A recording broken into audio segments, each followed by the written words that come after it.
विष्णु नारायण ब्रह्मा नारायण विष्णु नारायण श्रीमन्नारायण नारायण नारायण श्रीमन्नारायण नारायण श्रीमन्नारायण भवतारायण श्रीमन्नारायण भवतारायण श्रीमन्नारायण नारायण नारायण श्रीमन्नारायण नारायण नारायण माधव नारायण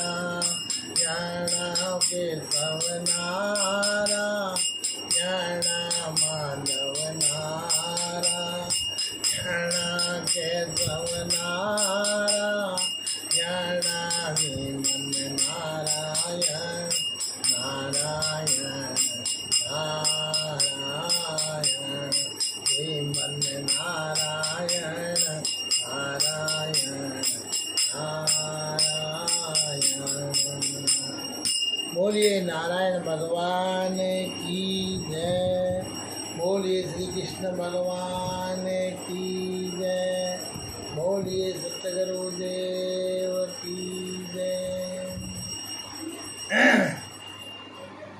हरि अनंत हरि कथायनंता दीन दयाल जीवन निरवंता दीन दयाल जीवन निरवंता हरि कथारी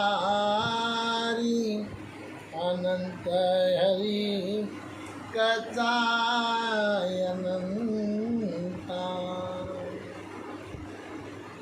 गुरुर्ब्रह्मा गुरुर्विष्णु गुरुर्देवो महेश्वर गुरुर्साक्षात् परं ब्रह्म तस्मै श्री गुरुवे नमः। ध्यानमूलं गुरुरमूर्ति पूजामूलं गुरुरपदं मंत्रमूलं गुरुर्वाक्यं मोक्षमूलं गुरुर्कृपं श्री गुरुपद वंदके हरिचरणाचितदान श्री हरिवंश पुराण कथा कहूँ मति अनुसार प्राणिन को फल दे तजो पाप पुण्य अनुसार उनकी कथायनोपये मुद मंगलदाता। बोलिए श्री कृष्ण भगवान की जय। बोलिए विष्णु भगवान की जय। श्री हरिवंश पुराण कथा 700 किलोमीटर यात्रा हरिवंश पुराण कथा की पूर्ण हो चुकी है और अभी 2 दिन के जो हरिवंश कथाएं हैं उसमें भगवान ने जीवन में शांति तुष्टि पुष्टि प्राप्त करने की ऐसी ऐसी कथाएं कही है जिनको अगर हृदय में बैठा लें तो ऐसी ऐसी कई महामारियां दूर चली जाएगी, पास में नहीं आएगी। हरि अनंत हरि कथा अनंता और इसी के नाम से जीवन निर्वंता। श्री हरिवंश पुराण कथा विष्णु पर्व 116वां अध्याय। कितवे जंक्शन पे हैं? विष्णु पर्व की एरिया में, उत्तराखंड साउथ। इसी प्रकार ये विष्णु पर्व संसार का एक ऐसा एरिया है जिसके अंदर अपने 116वें अध्याय के जंक्शन पर चल रहे हैं। तो भगवान शंकर का बाणासुर को अपने और देवी पार्वती के पुत्र के रूप में स्वीकार करना और बाणासुर का उनसे युद्ध के लिए वर मांगना और पाना तथा इससे बाण मंत्री कुम्भाट का चिंतित होना। जन्मजय ने कहा, विद्वानों में उत्तम दिवसेठ, मैंने आपके मुख से बुद्धिमान महाबाहु यदुकुल सिंह वसुदेव नंदन श्री कृष्ण के अपरिमेय कर्मों को फिर से सुना। तपोधन, आपने पहले महान असुर बाण के विषय में जो चर्चा की है उसको मैं विस्तार से सुनना चाहता हूँ। ब्रह्मांड वे असुर देवादिदेव महादेव जी के पुत्र भाव को कैसे प्राप्त हुआ है और जिससे महात्मा भगवान शंकर ने स्वयं उसकी रक्षा की तथा उसके सहवास में रहने वाले गणों सहित भगवान स्कंद ने भी उसका संरक्षण किया। और बलवान बलि का पुत्र जो अपने 100 भाइयों में ज्येष्ठ था, वे सैकड़ों दिव्यास्त्र धारण करने वाली सहस्त्र भुजाओं से युक्त था। वे असंख्य विशालकाय तथा सैकड़ों महाबली असुरों से घिरा रहता था। तो भी जब वह युद्ध की इच्छा से रोष और आवेश में भरकर आया, तब भगवान वसुदेव ने युद्ध में उसे पराजित कैसे कर दिया तथा किस प्रकार उन्होंने उसे जीवित छोड़ा था। तो वेशपाल जी बोले, राजन, ये मानव लोक में अमित तेजस्वी भगवान श्री कृष्ण बाणासुर के साथ जिस तरह महान संग्राम हुआ था उसे ध्यान देकर और सुनो। जहाँ रुद्र और स्कंद की सहायता से संपन्न हुए युद्धशाली बलिपुत्र बाणासुर को भगवान श्री कृष्ण ने जीतकर भी जीवित छोड़ दिया। महात्मा शंकर ने जिस प्रकार बाणासुर को सदा अपने समीप रहने और अक्षय भाव से गणपति पद पर प्रतिष्ठित होने का वरदान दिया था, जिस प्रकार बाणासुर का वह युद्ध हुआ, जिस प्रकार श्री कृष्ण ने उसे जीवित छोड़ा, जिस तरह वह असुर देवादिदेव महादेव जी के पुत्र भाव को प्राप्त हुआ तथा जिस निमित्त से उस महान युद्ध की घटना घटित हुई, वे सारा वृत्तांत संपूर्ण रूप से सुनो। एक समय कीड़ा में लगे हुए महामनस्वी कुमार स्कंद के सुंदर शरीर को देखकर महापराक्रमी बलिपुत्र बाणासुर को बड़ा विस्मय हुआ।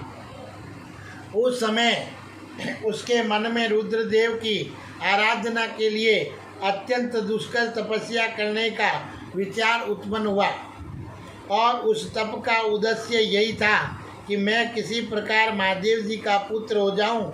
तदंतर उसने तपस्या के द्वारा अपने शरीर को गलाना आरंभ किया और उसे अपनी तपस्या पर गर्व भी होता था, अर्थात वह ये समझता था कि मैं ही महान तपस्वी हूँ तथा पार्वती सहित महादेव जी उस पर बहुत संतुष्ट हुए और परम प्रसन्नता को प्राप्त होकर भगवान नीलकंठ ने उस असुर से कहा, बाण तुम्हारा कल्याण हो, तुम्हारे मन में जो इच्छा हो उसके अनुसार वर मांगो।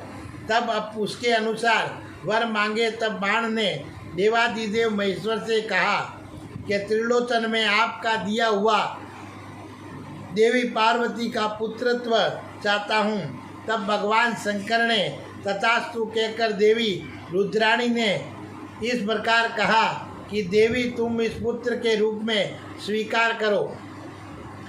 भगवान के पास राक्षस पद्धति के जाकर और उनके पुत्र बनने चाहते हैं, अपने तो भगवान की तरफ ध्यान ही लगाना नहीं चाहते, तो फिर ऐसी महामारियों से कैसे बचेंगे।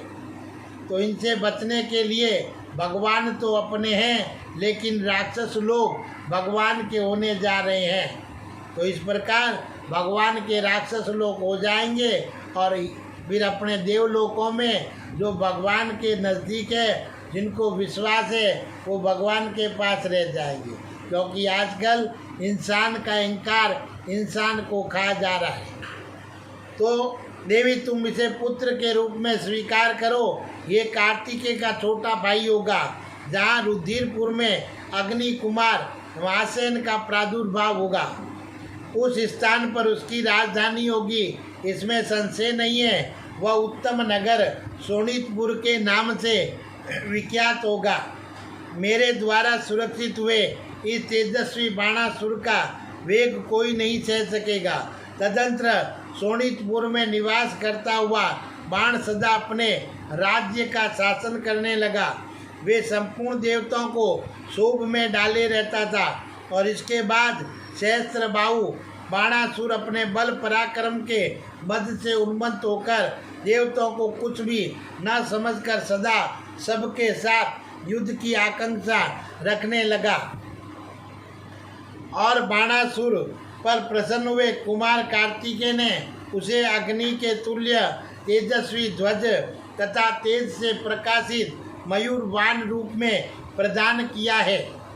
देवाधिदेव महादेव जी के तेज से सुरक्षित हुए बाणासुर के सामने युद्ध में न तो देवता ठहर पाते और न गंधर्व न यक्ष टिक पाते हैं। और इसी महामारी, ये बाणासुर के जैसे वीरों की महामारी है, और इसमें देवता गंधर्व कुछ भी ठहर नहीं पा रहे हैं, तो मनुष्य की तो कहाँ जमता है। जैसी करनी वैसी भरणी। तो नाग नाग त्रिनेत्रधारी शिव के द्वारा सुरक्षित हुआ वह महान असुर बल के घमंड में भर गया और बारंबार युद्ध का ही अवसर ढूंढने लगा। एक दिन वह त्रिशूलधारी भगवान शंकर के पास गया। विषभध्वज रुद्रदेव के पास जाकर उन्हें प्रणाम और अभिवादन करने के पश्चात बलिपुत्र बाण ने उनसे ये बात पूछी। प्रभु, आपका सहारा पाकर सेना सहित मैंने बल के मद और अभिमान पूर्वक साध्य और मरुद गणों सहित देवताओं को अनेक बार परास्त किया है। वे मुझे पराजित करने की ओर से तो निराश है, परंतु मेरे द्वारा उन्हें पराजित होने के भय से डरे हुए हैं। अतः इस देश में आकर इसी नगर में सुखपूर्वक निवास करते हैं। साथ ही मेरी आज्ञा ले स्वर्ग में भी आकर वहाँ सुखपूर्वक रहते हैं। अतः मैं युद्ध से निराश हो गया हूँ। अब युद्ध न मिलने से मुझे जीवित रहने की इच्छा नहीं होती। यदि युद्ध का सहयोग न मिला तो मेरे लिए इन सहस्त्र भुजों का बोझ ढोना व्यर्थ है। अतः बताइए, क्या मुझे युद्ध का अवसर प्राप्त होगा? देव, युद्ध के बिना मेरा मन कहीं नहीं लग रहा है, अतः इसके लिए मुझ पर कृपा कीजिए। ये सुनकर भगवान विषभध्वज ठठाकर हंस पड़े और इस प्रकार बोले, बाणासुर, जिस प्रकार तुम्हें युद्ध का अवसर प्राप्त होगा वह सुनो।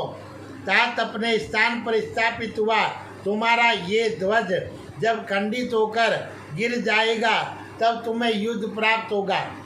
और उनके ऐसा कहने पर बाणासुर का महामारी मुख प्रसन्नता से खिल उठा और वह आनंद में मगन होकर बारंबार जोर जोर से हंसने लगा और भगवान शिव के चरणों में कोरोना जाकर गिरकर और इस प्रकार बोला, प्रभु, बड़े सौभाग्य की बात है कि मेरे लिए इन सहस्त्र भुजाओं को धारण करना व्यर्थ नहीं है। आज सहस्त्र भुजाएं शमशान में हो गई है और भोलेनाथ के दरबार में इतने जीव जा रहे हैं कि इस बाणासुर जैसी महामारी के लिए बचने का किसी के पास कोई साधन नहीं हो रहा है। हरि अनंत, हरि कथा अनंता। पुनः युद्ध में सहस्त्र लोचन इंद्र को परास्त करूंगा।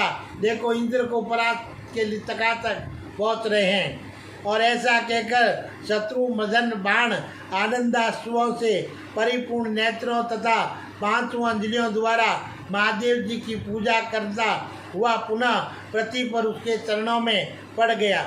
तब महादेव जी बोले, वीर, उठो उठो उठो, कोरोना महामारी उठो और तुम अपनी भुजाओं से तथा कुल के अनुरूप ऐसा महान युद्ध प्राप्त करोगे जिसकी कहीं तुलना नहीं होगी और सब तेरे आगे झुक जाएंगे।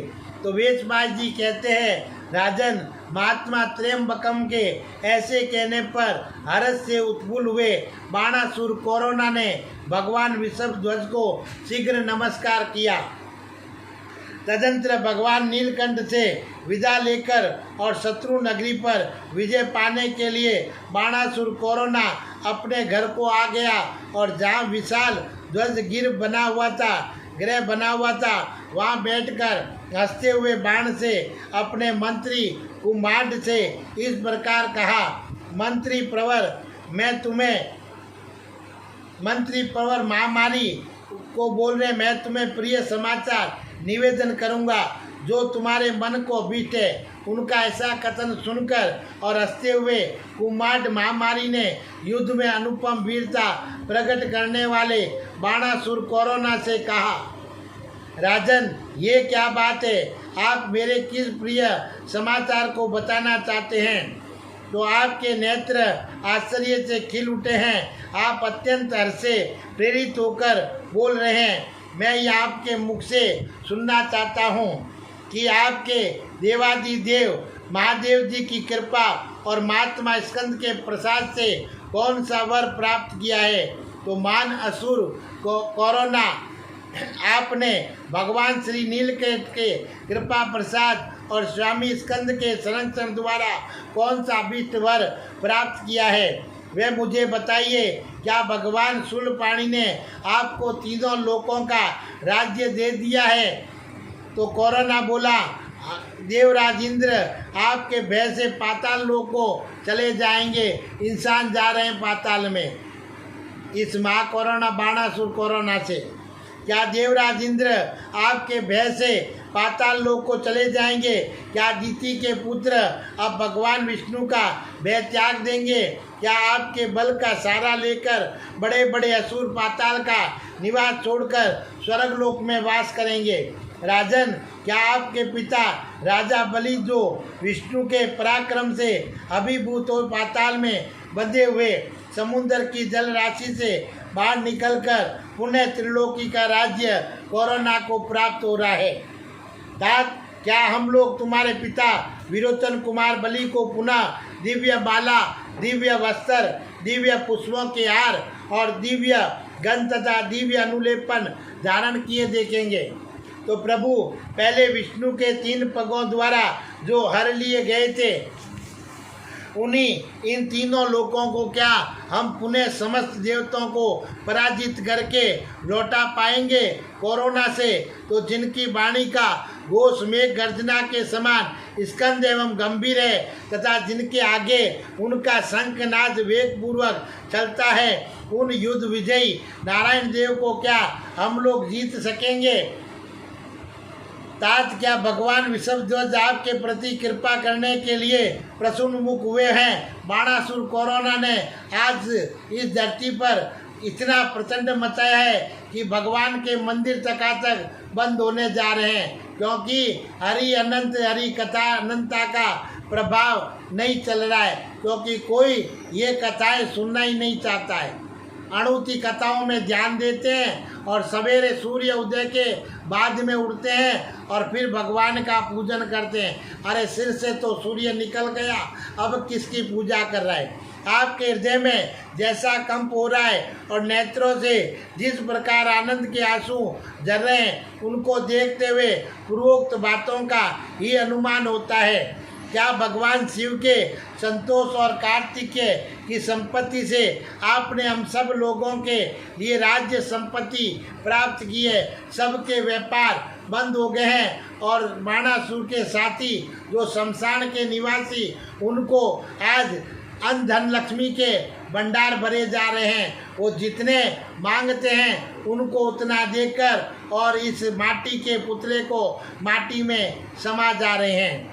और तब कुंपांड की ऐसी बातों से प्रेरित होकर वक्तों में श्रेष्ठ असुर प्रवर वाण ने अस्खंडित वाणी में कहा, बाणासुर कोरोना बोला, कुंभांड महामारी चिरकाल से मुझे युद्ध नहीं प्राप्त हो रहा था, इसलिए मैंने प्रतापी भगवान नीलकंठ से प्रसन्नता पूर्वक पूछा, देव, मेरे मन में युद्ध की बड़ी अभिलाषा हो रही है, क्या मैं कभी ऐसा युद्ध प्राप्त करूंगा जो मेरे मानसिक संतोष को बढ़ाने वाला हो। और मेरी ये बात सुनकर शत्रुघाती देवादिदेव महादेव ने देर तक हंसकर मुझसे ये प्रिय वचन कहा, हे बाणासुर कोरोना, तुम्हें ऐसा महान युद्ध प्राप्त होगा जिसकी कहीं तुलना नहीं है।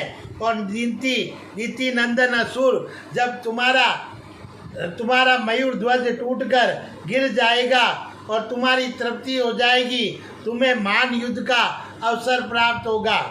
और तब मैं अत्यंत प्रसन्न हो भगवान वृषभध्वज के देव को सिर झुकाकर प्रणाम करके तुम्हारे पास आया हूँ।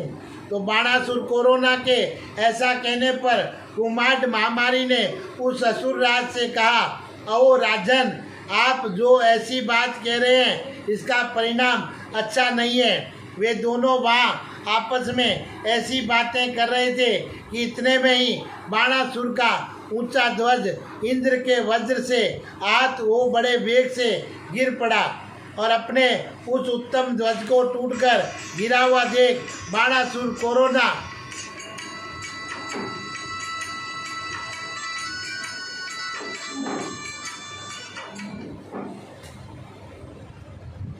बैंक में फोन कर